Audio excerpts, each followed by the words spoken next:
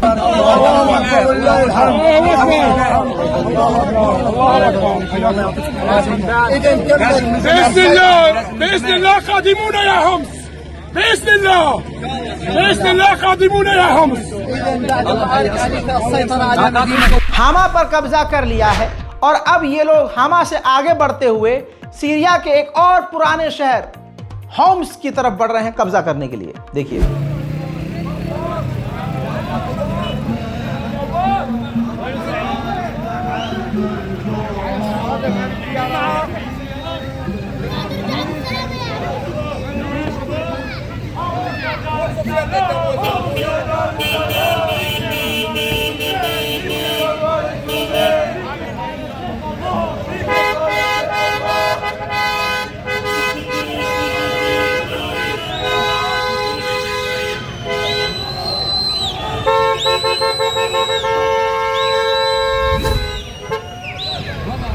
जिन लोगों को अभी भी कंफ्यूजन है कि तुर्की का इसमें हाथ नहीं है, तो तुर्की का हाथ नहीं, मुंह, गर्दन, पांव, पिछवाड़ा सब कुछ है। ये देखो, इन आतंकवादियों ने सीरिया के कई बड़े इलाकों में, हामा से लेकर बड़े बड़े इलाकों में तुर्की का झंडा लहरा दिया है। हाल ये है कि तुर्की की महिला पत्रकार भी उन आतंकवादियों के साथ एज अ पत्रकार उनको कवर कर रही है, जैसे इजराइल करता है। ये क्रोनोलॉजी समझने में आपको ज्यादा तकलीफ नहीं होनी चाहिए, क्योंकि 1.5-2 साल से आप इजराइल का हर कांड देख रहे हैं। उधर इन आतंकवादियों ने हामा के गवर्नर के घर पर, उनके बंगले पर कब्जा कर लिया है।